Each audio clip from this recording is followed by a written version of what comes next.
Well, all right, everyone, and good evening. Good evening, and welcome to our BLAW Live for this Tuesday evening. So glad that you're with us today. And if you're here with us and you've been here with us for quite a while, Bishop Larry Ward is really about just really having stories that will educate you, inspire you, and help you to do better in life. My goal is just really to just help and to be a voice of help for those who are interested and also need the type of information that we're presenting. So if you're here for the first time, welcome. If you've been with us anytime during our series of BLAW Lives, thank you for coming back. Share with somebody, let them know that we're on, because we have a very important and powerful subject that we're going to be sharing tonight. And I'd like to introduce a great guest this evening in the person of Adrianne Gladden-Young. And she's the Senior Research Associate for Pardis Sabeti Lab at the Broad Institute in Harvard University, where she conducts genomic studies of viruses and responsible for the world's most severe and deadly infectious diseases and outbreaks. She has quite a bit of work that she does in the area of epidemiology and research. For the past 15 years, Adrianne has conducted lab research and studying different viruses such as HIV, Lassa, Ebola, Zika, rabies, and hepatitis A, and in response to the global public health crisis. She's also spent a year conducting vaccine clinical trials to measure immunogenicity and flavivirus vaccine candidates. That's a big name.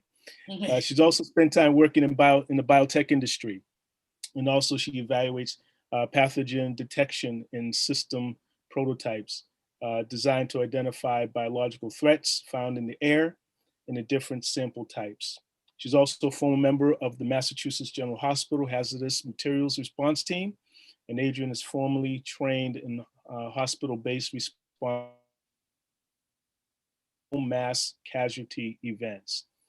She's mentored many students and scientists, a bachelor's of science degree in biology with a minor in African studies.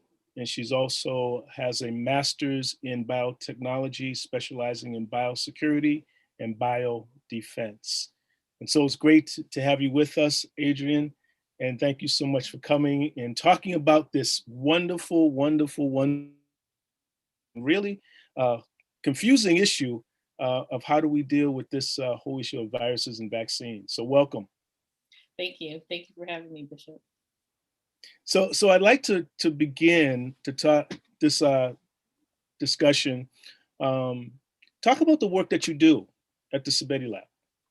Yeah, so in the lab, we study viruses that cause infectious diseases, viruses and other pathogens that cause infectious diseases. And we specifically look at the genomes of these viruses. So we have humans, our genetic material is DNA. And our DNA has all the instructions that we need to survive and to reproduce. And viruses also have genetic material. And so we look at the genomes, their genetic material, and we can we can use that information for a lot of things, to design diagnostic tests. What we've been doing for the past year is getting patient clinical samples, people who have COVID-19, and sequencing the viruses that are in their samples. And we have been able to track the spread of the virus throughout the state. And this virus genomic sequencing it's becoming a lot more popular now. Everyone is doing it because the information is so valuable. I know a lot of people have been hearing about these variants, and some are more spread faster, some are more cause more severe disease. Well, we are able to determine these variants by looking at the virus's genomes, and we look for certain signatures in the virus. and um, you know, that's how we determine like certain variants.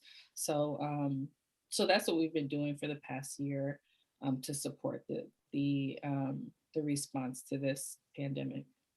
Wow. For me, I'm not in the biotechnical and biochemistry field at all. Um, so when you're talking about all of these infectious diseases that was named in your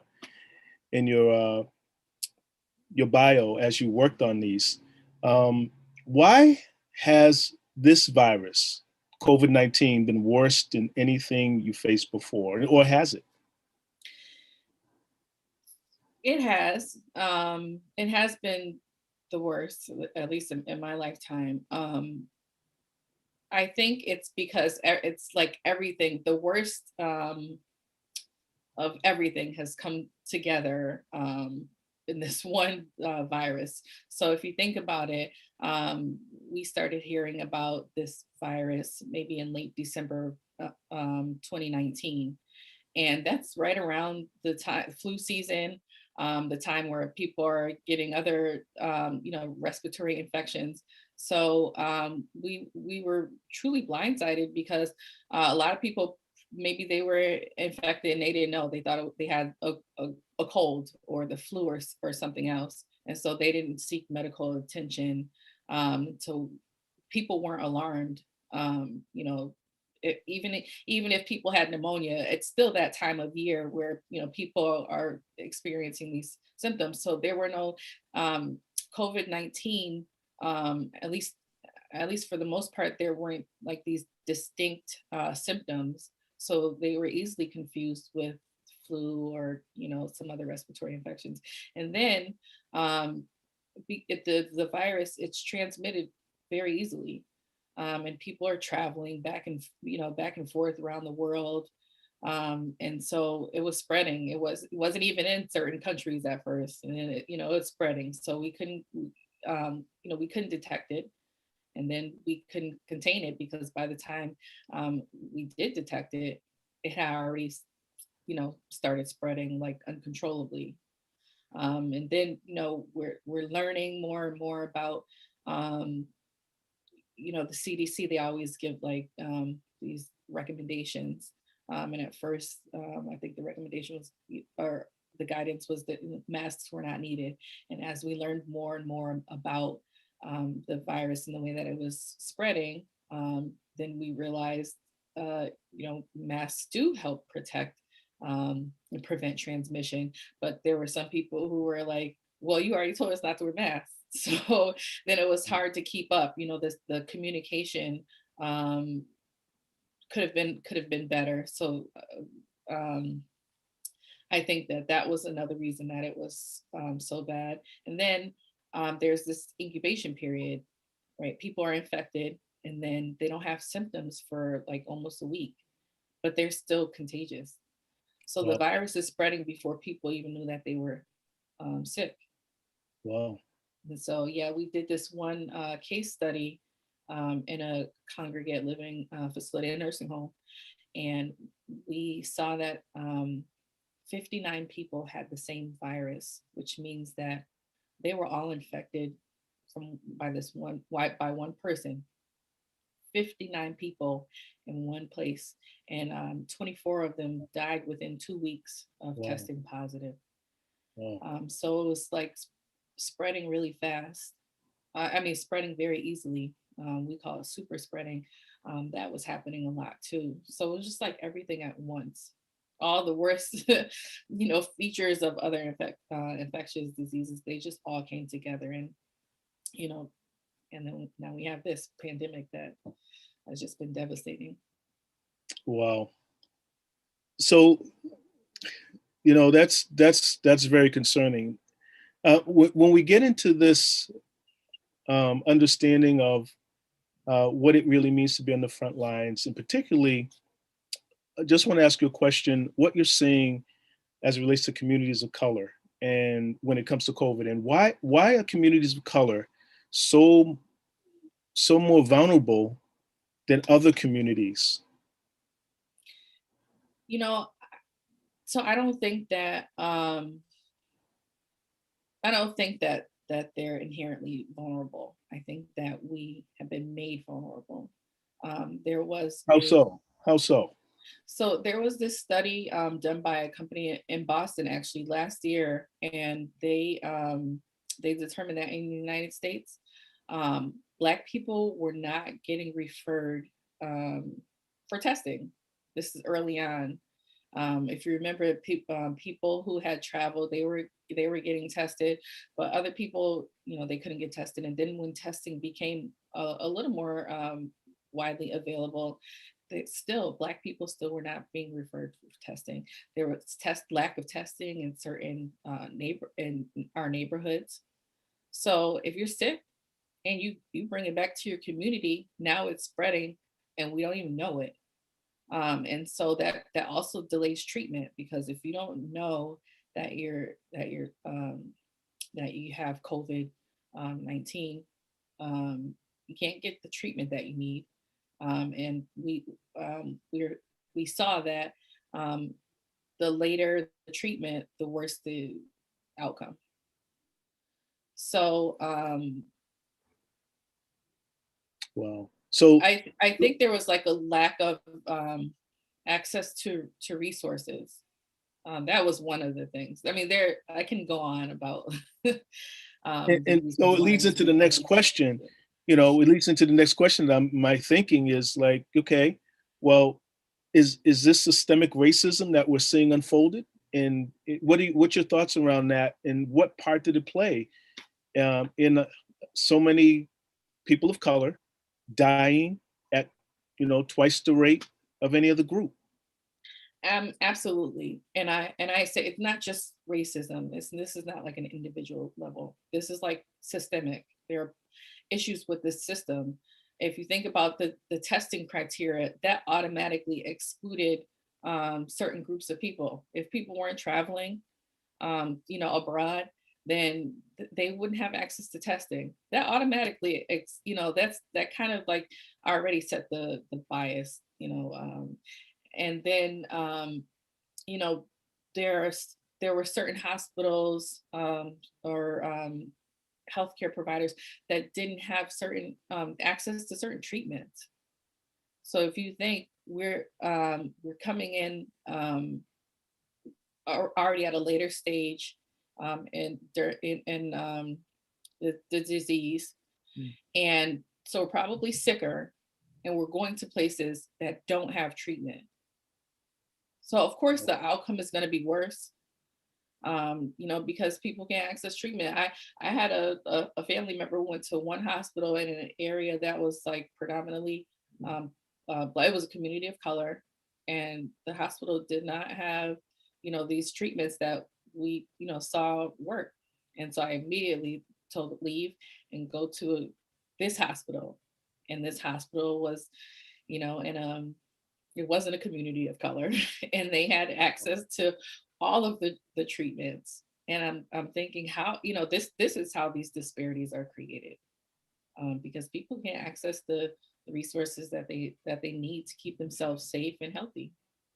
Wow, that's really eye opening.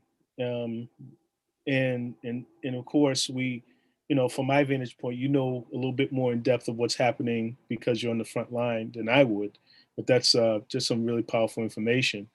And so now we have a vaccination. We have three. We have Pfizer, Moderna, and we have Johnson and Johnson out there. Um, People are hearing about it, but is there still a lot of fear of people getting vaccinated, particularly people of color? I think everyone was cautious, people of color and other. I mean, just everyone has been cautious because um, if you don't understand the way that vaccines are created, you might think, this came out of the blue. Less than a year, all these vaccines were created, and it's so, of course, people are gonna think that maybe they're not safe. Um, but this research was, being done in the background all along for years, and not specifically for the virus that causes COVID-19, but for very similar um, viruses and infectious diseases. And so, and so I, yes, so people were fearful. People are fearful and very cautious. And I think that some caution is definitely warranted, especially with the history, especially in the United States, the history that Black and Brown communities have. Um, I think the fear is warranted. Yeah. Um, Yeah. yeah, I think it's warranted. That's what I'll say about that. And so the, you know, where where where people are afraid and people are concerned, there's a lot of information that's out there. So we got a question from the audience, and I just want to just let everyone know that if you do have a question, you can put it in chat into your chat box, and we'll be able to get it up here and have Adrianne answer some questions. Um, so the question came up: well, what advice would you give people of color, especially the Black community, um, who are reluctant to getting this vaccine? What would you say to them as a researcher, being on the front line, understanding infectious disease? What would you say to them? I would say seek information from people, sources um, people who are knowledgeable, who actually know what they're talking about. Don't just Google, information and then, like make sure you're listening to, and um, people who know what they're talking about Well, well, and well, well, seek we're, information. we're coming from a person that is not a doctor. They said, I'm not a doctor, I'm not a biochemist, and I'm hearing information from CDC. I'm hearing information from my local authorities. I'm hearing information now that, they're saying, if you've been vaccinated and after 2 weeks, and you're in your household and everybody's been vaccinated, just don't worry about no mask and don't worry about none of that. Um, what question should I be asking? And when it comes to who's telling me what things should I be looking for that says, aha, this is something I can go on, that some trusted information that I can buy into? I you bring up a lot of good points. I I think that the communication could be a little bit better. But I would say go if you have a primary care doctor. I would say for me that would be the first person that I would talk with, because they know your health history, and they know if the vaccine is right for you or not. For me, I don't necessarily tell people, even though I know that the vaccines have been shown to be very safe and effective.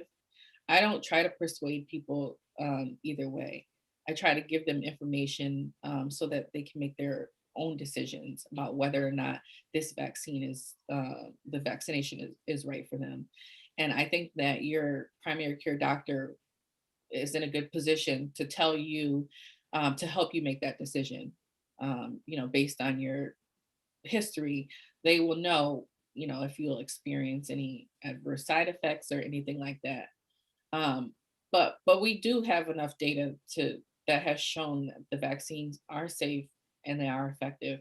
And all three of the vaccines are 100% effective against hospitalization and death, and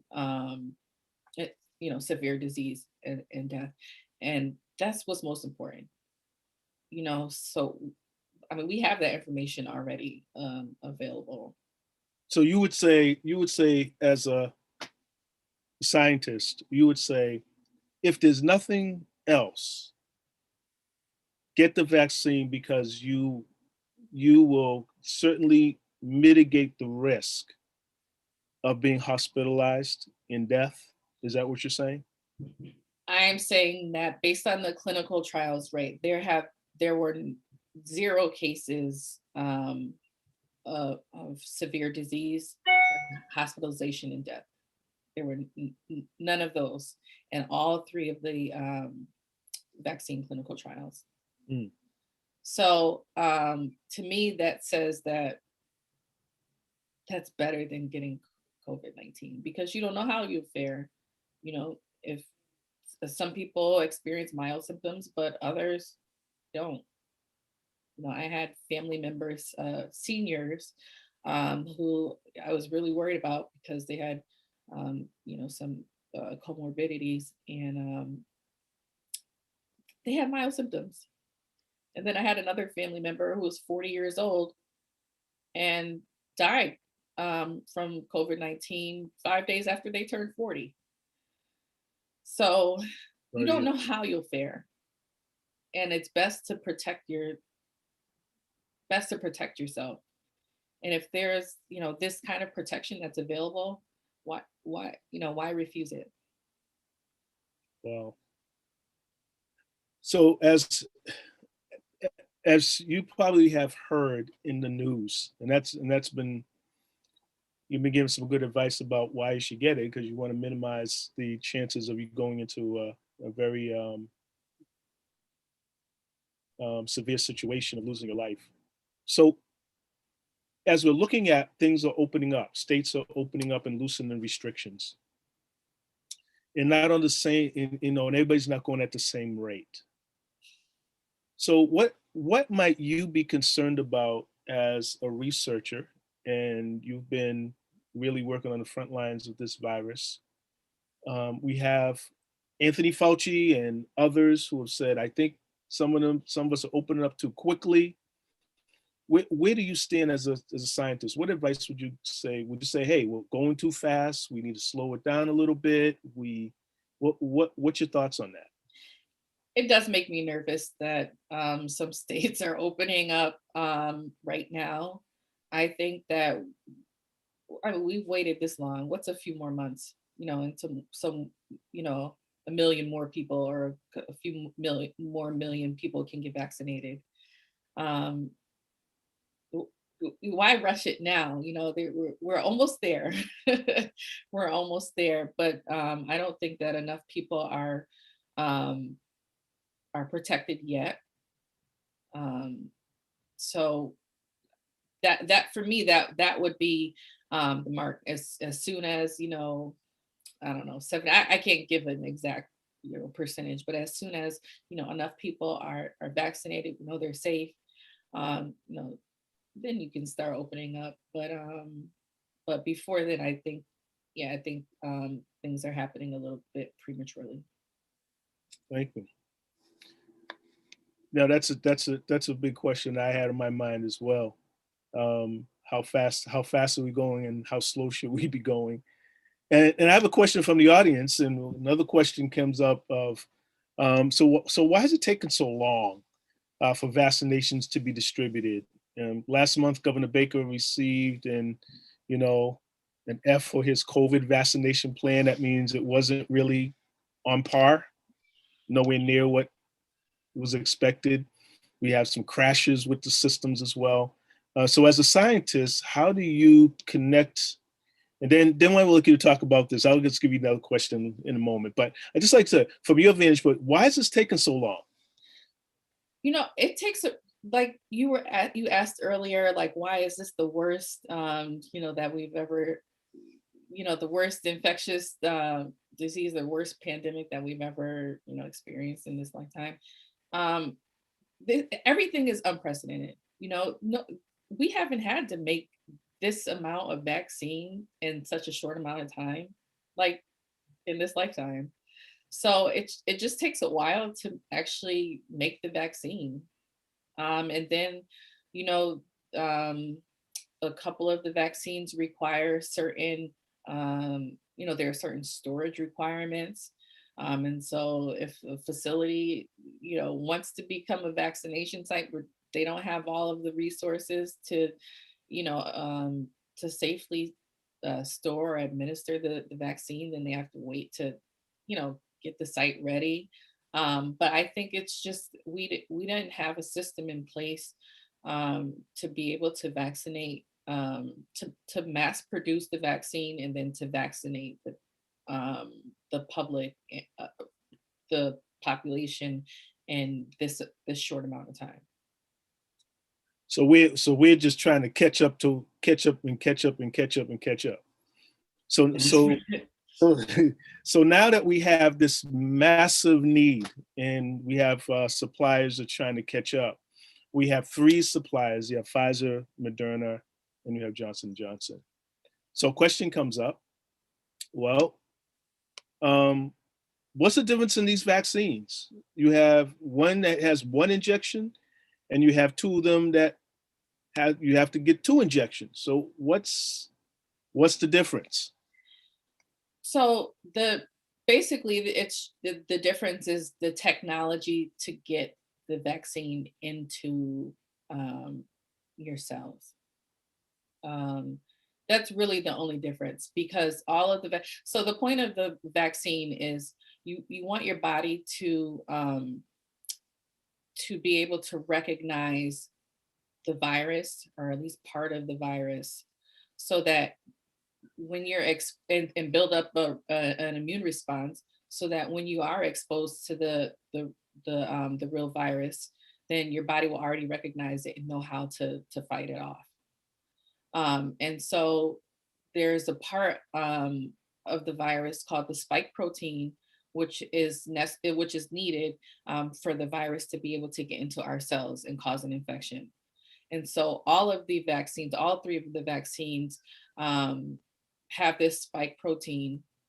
That's the only part of the virus that each of these vaccines have the spike protein, so that our bodies can build up an immune response to the spike protein. So when we're exposed to the virus, our bodies will be able to fight to destroy the spike protein, and then the virus won't be able to infect our cells.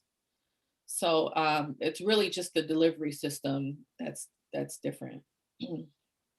The vaccines are all for the spike protein. And so the delivery system, when you're saying the delivery system, so I'm interested to just kind of push a little bit.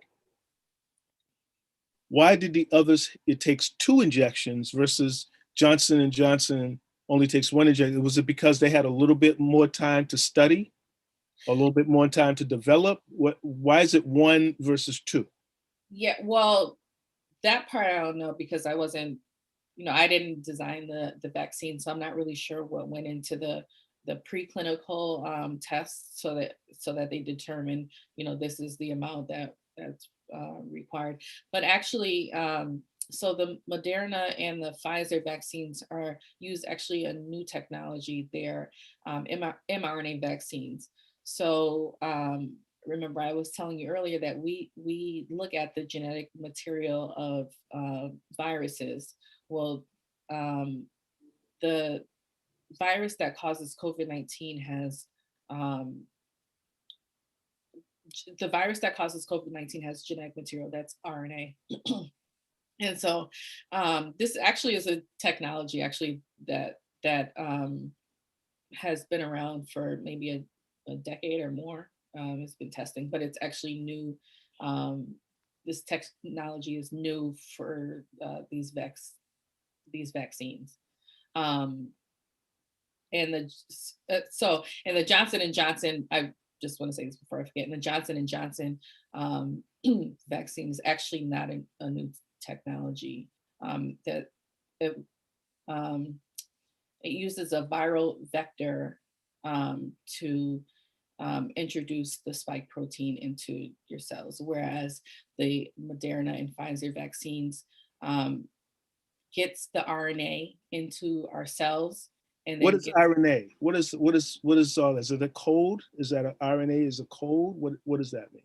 Yeah, it's like, so we have our genetic material is DNA, and then from DNA we make RNA, and then we make proteins.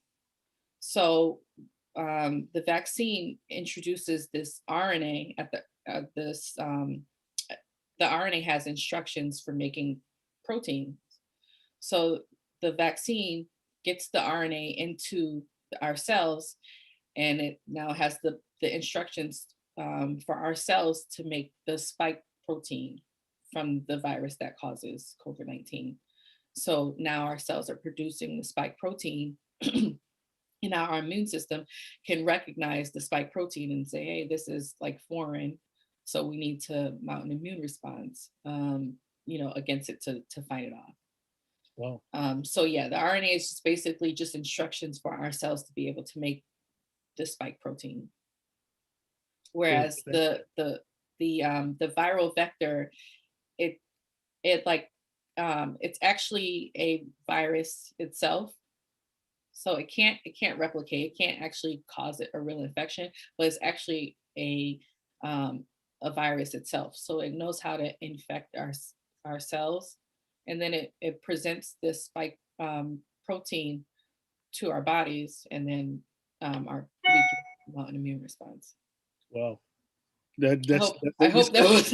You said a lot. You said a lot in a little time, but that's very helpful, because that really gives at least just an understanding of what is actually happening inside our body as the vaccine is recognizing and fighting off any type of foreign viruses and things that could come into our body.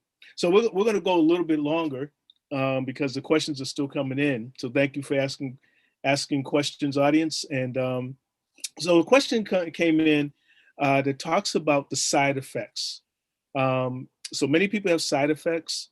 And the question is, they have side effects from the vaccine. What are you hearing about the side effects, and should this cause any concerns for the public? So side effects could be people getting pain and soreness and all these kind of things that are happening after they get the vaccine. What's the concern with that we should have, if any? So I don't see patients, so I can only go, based on what I also hear in like the news and everything. But what I will say is that the most common side effects are pain at the injection site, which is something that you would experience if you got any vaccine, injected into your the muscle in your arm. I got a flu vaccine, and I could barely lift my arm for like 2 days. So that would happen anyways. And then a lot of times people will experience a fever, maybe like very mild, like flu-like symptoms.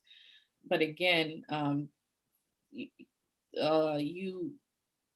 you probably have heard of other people experiencing those symptoms after getting the flu vaccine as well. Yeah. And I think that's like the fever is like a sign that your immune system is working. So it's not necessarily specific to the vaccine. It's an immune response. Wow. That's good to know. I mean, you're gonna get some mild symptoms, and you might. Some people I've heard some people haven't, but I've heard of enough people, getting those symptoms that I think they would be considered common side effects. common symptoms. Okay, that's good to know. Thank you. Now, another question is, someone wants to, they have cabin fever, and they don't want to just travel within domestic travel. They want to do international travel. So what would you say to somebody trying to, hey, book a trip outside the United States? Wear your mask. You know? If you can wait, but if you can't, I mean, like, I feel like, we have to consider ourselves. But we also have to consider, everyone else, because this is, this virus is so easily transmitted from person to person. We don't know what we might, we're hearing a lot about these variants, right? We might have a variant here in the US that is not somewhere else. You don't want to be that one to be the first introduction somewhere else. You know, why take that chance? Maybe just wait. Because you know there's still studies being done. So even if you're vaccinated, um, it's it's not likely, but it's still not impossible that you could actually transmit the virus to Wow. someone else, even if you're vaccinated. It's not likely, but it's not impossible. So there's still some risk. And so if you're around people who are not vaccinated or not protecting themselves in some way, then there's still risk that, you know, someone might get infected. Get infected. Yep. So I wear your mask, or you know, just wait a few months, and At your own risk, because that's you kind know of what it is. we'll all be at the beach at the same time. At your own risk, I guess, right? Yeah, that's, thank you. Um, Question came in. How long does this vaccine last, and how long could it be effective once you receive it? And if a person is vaccinated, does it guard you against the other variants and variant types of infections that you could get, or viruses that are out there? Well, viruses. So this vaccine will not protect you from other viruses. Um, there may be some um, what they call cross reactivity. So um, there might be some cross protection for other coronaviruses, but I don't know that to be true. I know that it's possible, but I don't know that to be true for sure. So I would say, other than coronaviruses, I don't the vaccine will not protect you from other viruses. Um, So would you say that we may have to get another booster shot of some sort? from other viruses. So like this vaccine will not protect you from the flu, or it will not protect you from, you know, other hepatitis B, or what, you know, other viruses.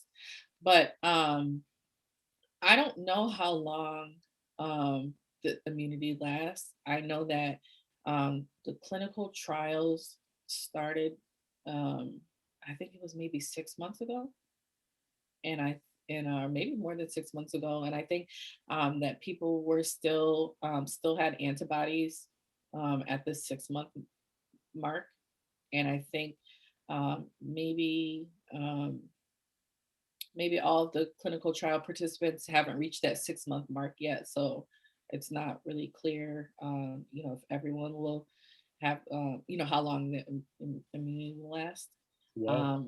But the hope is that it will last, you know, long enough for this pandemic to end. Wow. Wow. That's Um, very interesting. That's very yeah, interesting. and then they have done tests to make sure that the vaccine is protective against these new variants that we're seeing. Mhm. And for the most part, the vaccines are still effective and protective against the variants. There might be a little the protection might be a little um, lower, but it's still protection. Wow. That's very insightful. Thank you for giving us that information. Got a question that came in, and parents and are very concerned about their children going to school. So now, I know in the city of Boston and different areas in Massachusetts, um, children are back in school, and as they start going through the month, they're starting to release more of school-age children from middle schoolers into high school. Um, so the question is, um, as you're looking at parents and children, who may be able to return to school, or school-age activities and summer camps and activities that they want to get their children involved in, and what would you say about that? I would say um, that it would be important to make sure that the adults around the children are vaccinated. because the vaccine is not available for kids right now. Because otherwise, I would say just make sure that they get vaccinated, and then everyone's safe. But it's not available for kids. But as long as the adults around them are vaccinated, then like you're stopping these transmission chains. And so that will make things a little bit safer. And then, just if they're willing to wear masks, just ask them to wear their masks as long as, it's necessary. Um, yeah, I think that the schools are probably just hoping that the students will be willing to wear their masks, so that they can go back to, in To person. go back to normal as much as normal can be. Yeah, Yeah. I I mean, understand. I completely understand. I have a preschool age daughter, and she's always like, I want to go back to school. Like, I miss my friends. I want to go back to school. So like, I understand, the need for, um, kids, students being back in person in school, and as long as, but they still have to be safe. Thank you. That's that's very insightful. Now I'm only gonna have one more question for you. It may be kind of in a two-part because we're gonna end at 7:45 in about 5 minutes. Um, you're also pastor's wife, and so um, when it comes to pastor's wife, a researcher in the area of infectious diseases, your house of worship, um, how is this balance all out for you during this pandemic? Because I'm sure you're getting questions of vaccinations. Maybe should we open up or not? What's happening? It's funny because it was even before the shutdown. I remember telling my husband, I'm like, I'm not going to church in person, and neither neither will our daughters. We're not going to. It was before the shutdown, but I saw the direction that things were going in, and I just knew that it wasn't going to be safe. And sure enough, like over this past year, especially early on, we were seeing a lot of super spreading events in churches. And it was the loss, the the church has lost so many people. It's been devastating. Um, like I It's been devastating. And so like I know that we want to be in church together. We want to worship together, but we also want to, stay alive. So, if we have to hold off for a few more months, then, so be it. That's my recommendation until, it's safe. Um, until it's safe to go back in person. I miss it just like everyone else. But I also know that if we do it prematurely, then you know we we could lose a lot more than we're ready to lose. Wow. And so, how do you integrate your faith in your work, in your science, and just integrate faith, science, and the work that you do? How do you integrate all that?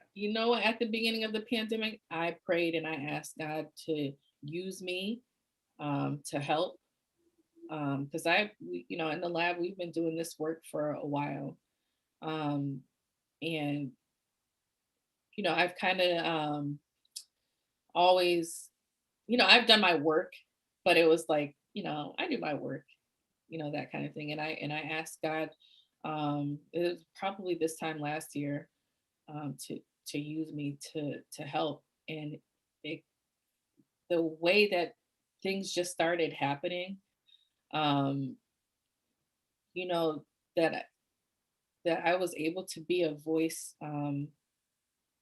where people um, didn't have a voice. Like I was able to point out blind spots, in our research, things that people hadn't even thought about before. I knew that was like God using me to be able to help. And so everything that I do, like I might not be able to make a big difference, but I know that as long as I'm doing what God tells me to do, then I'm gonna help somebody. um, and so that's all I can do is, just ask God to use me and be obedient. When He tells me to move, move. He told me to, apply to grad school, to PhD programs, and I hadn't planned on it.